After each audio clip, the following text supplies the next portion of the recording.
was amazing. And there's a gentleman. Are you familiar with a gentleman named Carter Broussard? Does the name sound familiar? It does.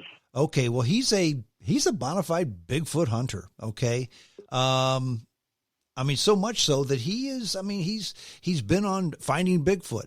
He was part of that show. Okay, and I interviewed him, and he was talking about the way Sasquatch operate with people that they've seen before. If they're familiar with people, if they've seen them before, if the people who they encounter are not confrontational, perhaps even compliant, then they get closer and they get closer still and they become more comfortable around them.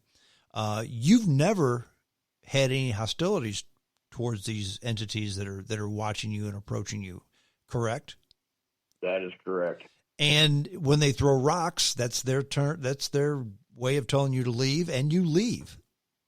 Correct. So well, the first time when the boulder was thrown, that was the very first encounter. That was only the second time I had hunted the property. The first time we had gone there, we got down there early in the morning, hunted the property, and then left early that afternoon. We did a very short hunt that day, just kind of scoped the property out, looked to where we could set stands up and whatnot. But then the second time around when the large boulder was thrown, like I said, it was around 4 a.m. and it was -12 outside. And yeah.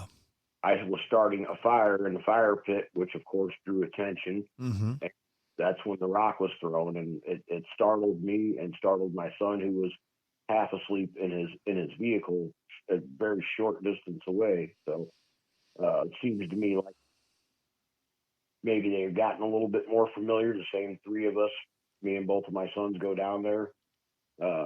We've gone, down there a few times where nothing's happened.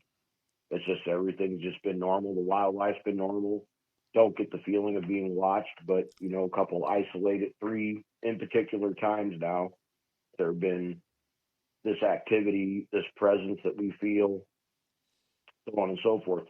My oldest son had actually, he had sent me a text that afternoon. I think I told you this already. He had whistled.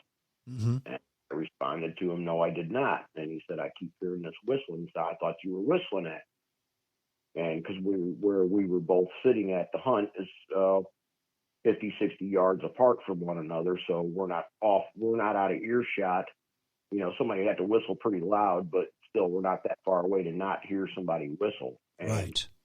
That's why he took his phone out that afternoon and took the pictures. Didn't even know that he had anything on in a picture until the next 2 days later, when he was going through his phone. And then my youngest son said, Dad, did he send you those pictures? I said, no.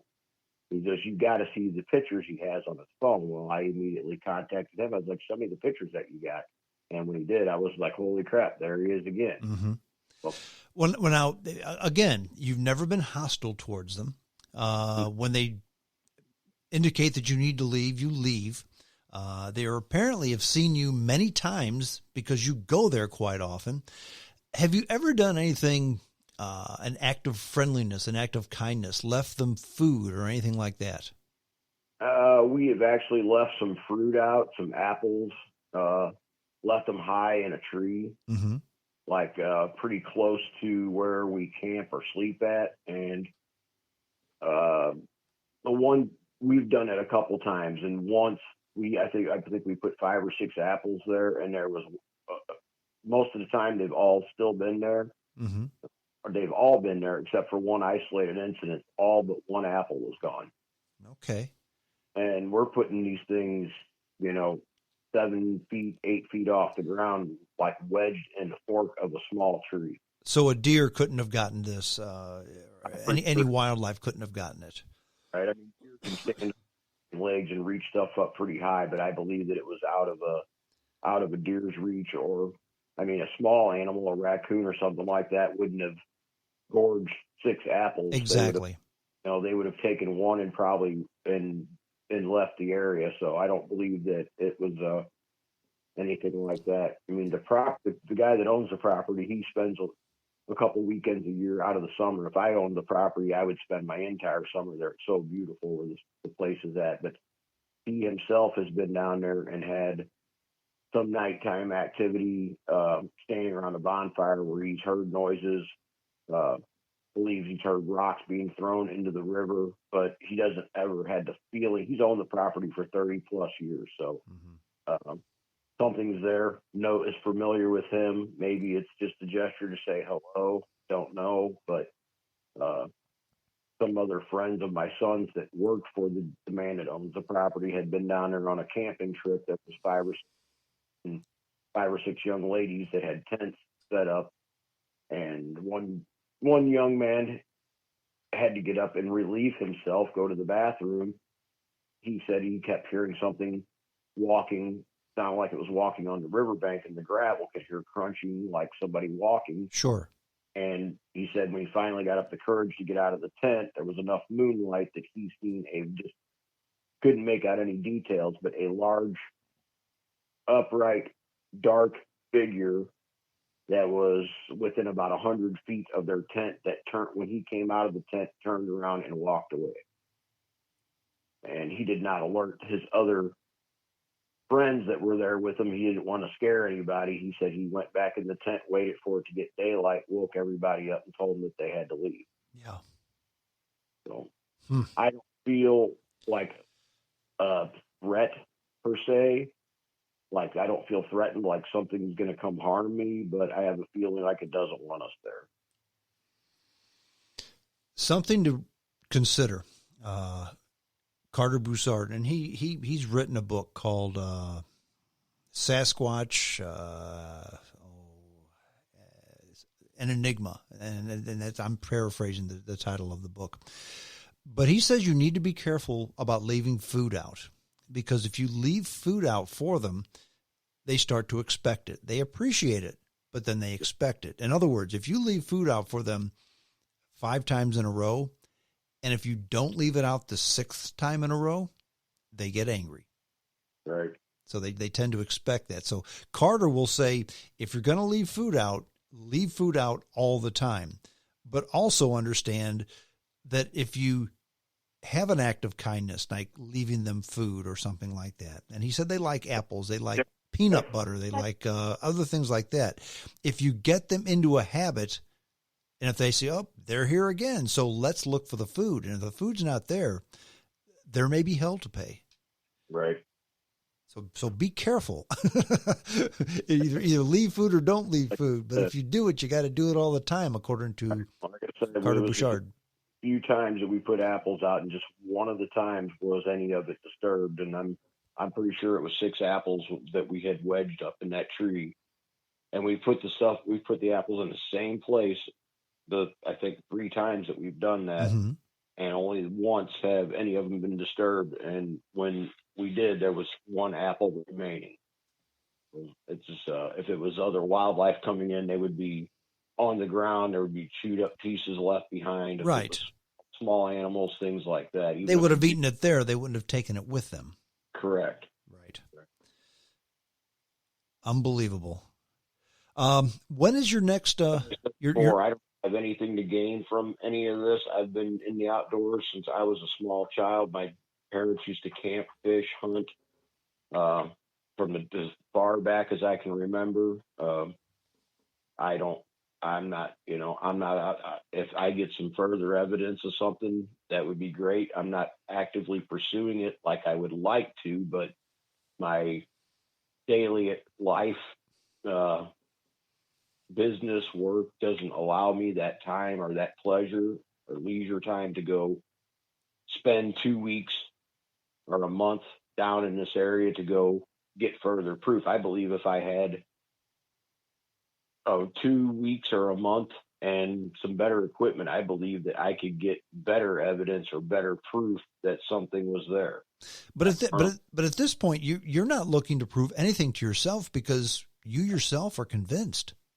Yeah, I am convinced. But just some further proof to show to others that are disbelievers or that people that are borderline one way or the other of whether it's real or not, if, just, and I'm not even worried about people that don't think I'm telling a story or lying. I really don't care what they think. Mm-hmm. I know myself, what I've seen and witnessed, and that's my firm belief. And I don't think there's anything going to change my mind about it ever. So. Well, let's just say this. Go to the James Strong Show Facebook page. Look at Phil's pictures that he gave me and I posted. You've listened to this podcast. You've listened to his testimony. You listened to what he's seen. And if you put 2 and 2 together, to me, they certainly equal 4. I mean, there's something out there. It has to be at least partially intelligent, perhaps a link to us, close to being human, but there's definitely something out there, and it's not a bear, it's not swamp gas, it's not chipmunks, it's something other than that.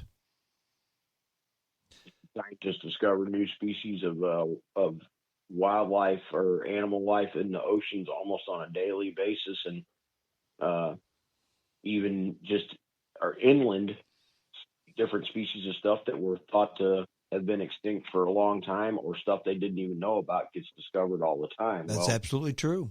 We're talking about a possible descendant of man, or something that's been able to survive and is intelligent enough to stay away from humans, people, populated areas. They get a little bolder, it seems like. They get, occasionally people have encounters. Well, the other thing, and just I'll throw this out there, but there's one theory out there that kind of helps to explain why we don't see the dead bodies, why we don't see other evidence of them being around. And that is the fact that quite often when Sasquatch are spotted, so are UFOs. And there's one theory that says that they and the UFOs are somehow related. Maybe the visitors are dropping these off. Maybe they're the pets of the visitors, for instance, and they let them wander around for a while. Then they pick them up when they're done. That's a theory. We have dogs. We have cats. They have Sasquatch, and they drop their pets off and let them go for a walk for a while, and then they pick them up later. And if they get sick, they care for them. That's a theory. I mean, right. I'm not big into that theory. I watch every program that's on TV, and they always say, they see the weird lights in the sky, or there's a light in the wood or something like that. I don't believe myself that they're related in any way at all. Mm-hmm. I just don't feel that way. The possibility might be there, but I've also had some encounters with some flying objects in the sky too that I have never even got with you, and these go back quite a while in a very remote area of Colorado. On a couple different times that we went up and camped in a very remote location in Southwest Colorado. Didn't have cell phones back in the day. Didn't have a camera or any kind of recording device to have even picked up what we witnessed on more than one occasion camping in the same area. So was this in the Durango Cortez area? It was outside of a town called Ray, Colorado. It's in southwest Colorado. It's a very small mountain town. Mm-hmm. Mm-hmm. It was a mining town at one time, but there's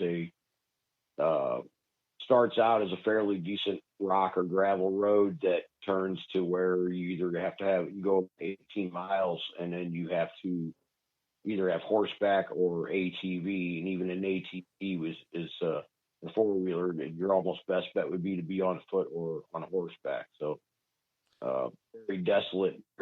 Just nothing around. You're surrounded by a beautiful running stream. So. Well, that's the thing about when you're in the wilderness, and I don't spend a lot of time in the woods, but at least once a year I like to get out to the desert, and that's certainly desolate wilderness. But when you're out in the wilderness around no other people, you run across things that are just different.